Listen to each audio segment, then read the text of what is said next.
Welcome back to the Blessors of Israel podcast. I'm Matthew Dodd, Executive Director of Blessors of Israel. In studio with me is Pastor Rich Jones, the founder and chairman of Blessors of Israel. Great to be with you, Pastor Rich. Thank you very much. I'm glad we're together today. Great. You know, recently the United Nations commemorated Nakba Day. Right. And a lot of people had never heard about that before because really it was the very first time that the United Nations did such a thing to commemorate Nakba Day. And yet there's some history behind that I think would be important for our watchers, our listeners to be aware of. And so I think it'd be good for us to talk about some of the history of Nakba, but also how that relates to the current tensions between Israel and the Palestinians. Well, first of all, I think there's a lot of people who don't even know what it means. Like, what are we even doing? What does the word mean? Exactly. So it's an Arab word, and it means the catastrophe. And it's the word that they use, primarily the Palestinian Arabs, used to describe the results of they use it to describe the fact that Israel became a nation. On May 14th, 1948. Exactly. But in reality, it describes the result of that war.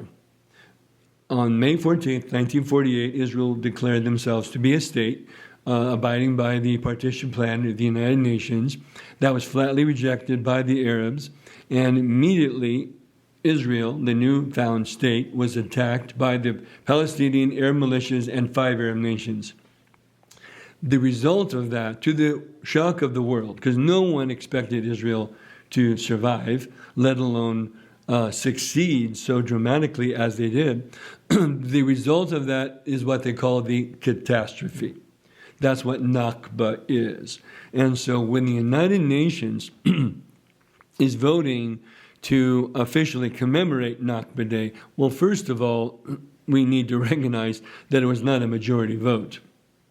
I think it was like 90 out of 190 nations that agreed to that.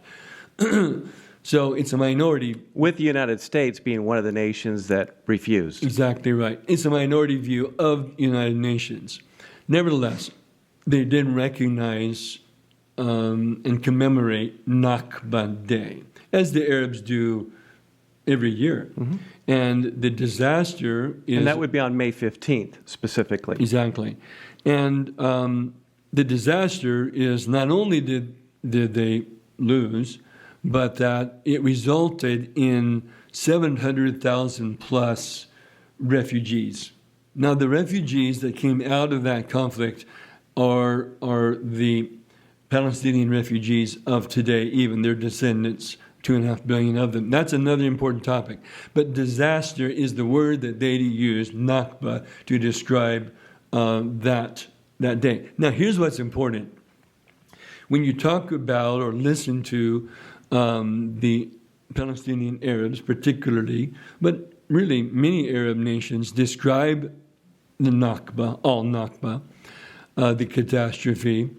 It's an interesting narrative because in order to, I think, garner the sympathy of the world, if I can say it that way, the narrative has changed. In what way? In the sense that now the narrative, according to the Arab perspective, the Palestinian Arab perspective, is that they are the victims and that Israel was the aggressor. Even though they rejected the two-state solution, the partitioning of that, exactly, where they'd have 90% of the land, 10% for the Jews. So, exactly right. That is a change of narrative, right? Now, when you talk about the conflict in the Middle East, it really is all about the narrative. How do you see it? And there are different views. Or control it.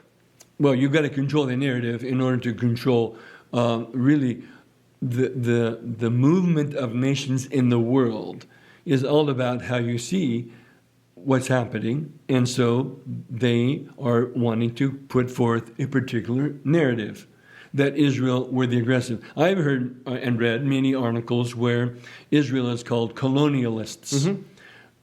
You have too. Apartheid. They're using that word a lot. Exactly. And each word must be broken up and understood, right? Let's start with colonialists. What does that mean? Well, they are accusing Israel of invading their land and making, the land their own. It wasn't theirs. It was ours. They took it from us by force, and we are the victims here. But go back in history. See, in order to abide by that narrative, you have to rewrite history. And that's why I think these podcasts are so important, because we are going to weave in the history so that we can understand what is happening in the world today. We must be watching for the signs of the times by understanding and discerning. See, Jesus said discern. That takes spiritual understanding. In order to watch for the signs of the times, we have to understand the narrative according to God's perspective. And wouldn't you add to that the fact that we need to know what the Bible says? Because that is, for us as Christians, our definitive source. That is the final authority. So as we're wrapping things up here, what does the Bible say about Israel and that land? Do they have the claim? Do they have the right to it? Well, first of all, God says, that is my land. I can give it to whom I wish, right? And this is the land that I promised to give to Abraham, Isaac, and Jacob. So that is part of the narrative that you hear today, because the Palestinian perspective is that Israel has no claim to the land. In fact, Abbas, the prime minister of the Palestinian Authority, that's probably not the best word for it, but he made a speech recently at the United Nations where he put forth the claim that Israel has no claim to that land. No claim even to the Temple Mount area, nothing. Exactly, no claim to the Temple Mount. Netanyahu, prime minister of Israel, said someone should put it to Abbas about the Solomon and the temple and the history of Israel, which is well known, actually. See, but that's my point. It's the attempt to rewrite history. It's to change the perspective so that it puts Israel as the aggressor and Palestinians as the victims.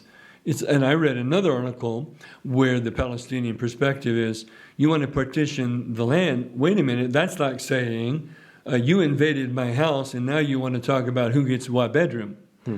Well, that's the change of the narrative, because the Palestinian Arabs did not own that land. Actually, it was controlled by the Turks, the Ottoman Empire, for 400 years. And it was only after World War II, when the Turks were defeated, that the British controlled that land. What is that claim? See, you got to change the narrative in order to bring forth the perspective that they want. Excellent points.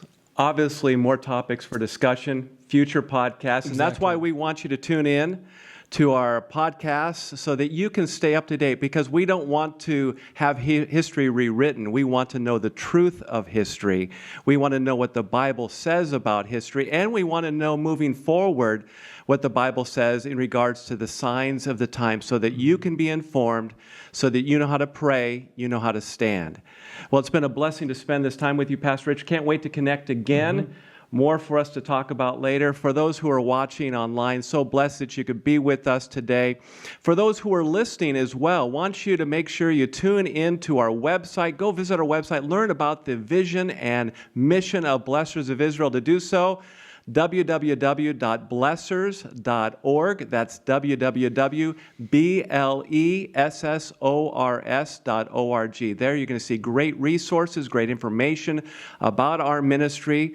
Appreciate your partnership. Appreciate your prayers. Also, check us out on Facebook, Twitter, Getter, YouTube, and Rumble. And make sure you share those articles and those videos with your family and friends. Well, it's been a blessing to be with you. Remember, those who bless Israel will be blessed. Shalom, shalom.